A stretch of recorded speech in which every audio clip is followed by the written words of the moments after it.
I ghosted my family and fiance after what my sister did. I need a little advice on the matter as I don't know what to do anymore. I was 21 when my fiance asked me to marry him. He was the absolute light of my life. We had known each other since preschool, our families are very close. He would come and have dinner with us on a daily basis and vice versa. He doesn't have any siblings, but I have 2 older sisters. Which is very important as he was also very close with them. We grew up together. When we started dating, I don't think our parents stopped celebrating for weeks. He helped me deal with a lot of my anxiety even when I gained a little weight and my mother berated me saying he was going to leave me. He told her off and said he loved me for who I was, not for what I looked like, even though he claimed I was the most beautiful girl in the world to him. We were only engaged for 6 months before the incident. My middle oldest sister, let's call her Nikki, was a very cold person. She never showed any affection. She only ever opened up to my fiancé. She said she saw him as a brother and he also helped her through a lot of her dark times such as battling drug addictions and breaking the law. She and I never saw eye to eye. I loved her dearly because she was my sister but didn't like her as a person. Out of the blue she tells me she wants to take me clubbing as we had never been together before and she felt bad that she was so distant to me. I agreed and that night we went out. Clubbing wasn't really my style but once I had a few drinks, I loosened up a little and began having fun. The night was going smoothly until Nikki spotted a guy across the room whom she claimed she wanted to climb like a tree. She walked over to him and within a few minutes she was back and she had a sour expression on her face. I asked her what was up but she never said anything.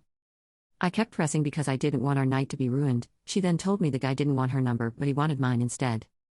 I told her he was a loser and there were plenty of guys around who would kill to be with a girl like her. She didn't budge though. She told me she needed to use the restroom and then we would leave. I waited for an hour. During this time I was sipping on a lot of different cocktails. I then started feeling really dizzy and lightheaded. I figured I'd just cab it home as I was certain Nikki had left. On the way out though, I bumped into a friend of Nikki's whom she had briefly dated. He asked me if I needed a hand to my car and I explained I was getting a cab. He said he was getting ready to leave and we could share one.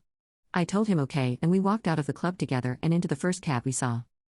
I tried to find my phone in my purse but I felt myself getting dizzier and dizzier.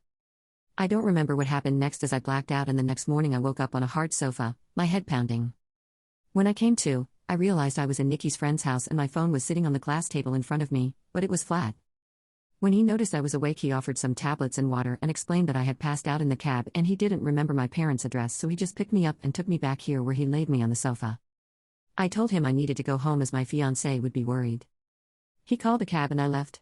When I arrived at my parents' house, my mother, father, Nikki, my fiancé and his parents were all standing in the living room. I thought they were worried about me but the instant I opened my mouth my fiancé asked how could I do this to him? I tried to explain that my phone went flat but he then went on screaming about how could I cheat on him. I was baffled. Why would he think that? I tried to explain the night's events but I kept getting cut off. Nikki then chimed in and said I was a lying S and how could I be so heartless to a man who has been there for me through thick and thin.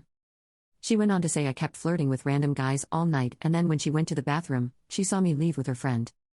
I told her what had happened and she showed me photos on her phone whereas we were leaving, his hand was on my back ushering me outside. Yes, the photo did look horrible, and I was so drunk I didn't even realize his hand was on my back at all.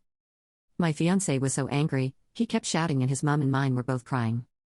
I then asked Nikki to call her friend and he would confirm nothing happened but when she called him, he told a completely different story.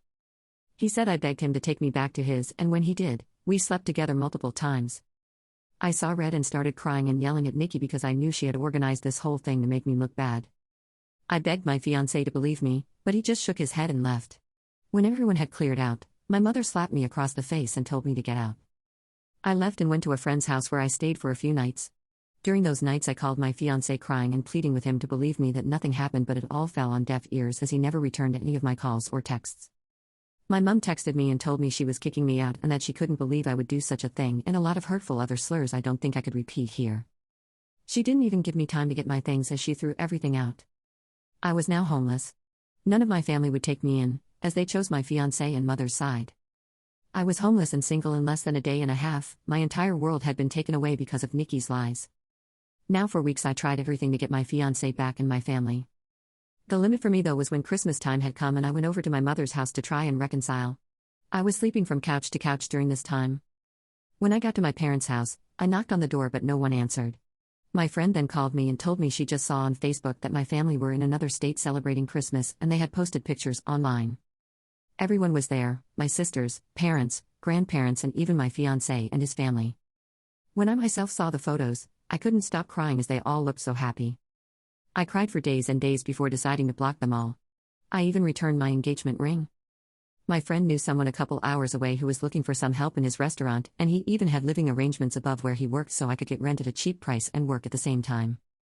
I wanted to start over with my life as it hurt me that no one took my side and they all left me to fend for myself. I was able to move pretty quickly and was doing well. The apartment was tiny and I had to work 10+ hours almost every day, but I was able to save a lot of money. In not living in the apartment anymore, I was able to rent a much nicer condo, but I am still working at the restaurant as assistant manager. Now it has been roughly 2 years since I left and have not spoken to any of my family. I have no idea what is going with them until I got a knock on my door. It was my ex-fiancé. I was shocked to say the least. All these feelings came rushing back and all I wanted to do was jump into his arms. But then I remembered the pain I had felt and tried to slam the door in his face, but he stopped it and asked that I let him explain. He said that Nikki had gotten married and she had confessed that she lied about the situation because she had found someone she loved so much and realized what a horrible thing she had done. I asked him how he found me and he said my friend told him. My entire family had been trying to get in touch with me and want to see me. I told him I needed time to see if I even wanted to have them in my life. He left and I have been a mess since. I don't know what to do. I know I will never ever forgive Nikki. She could rot for all I cared, but it's hard because my other family and fiancé didn't know she was lying, but I also felt like they abandoned me too quickly without letting me explain my side. I don't know if I should forgive them. Any advice would be much helpful.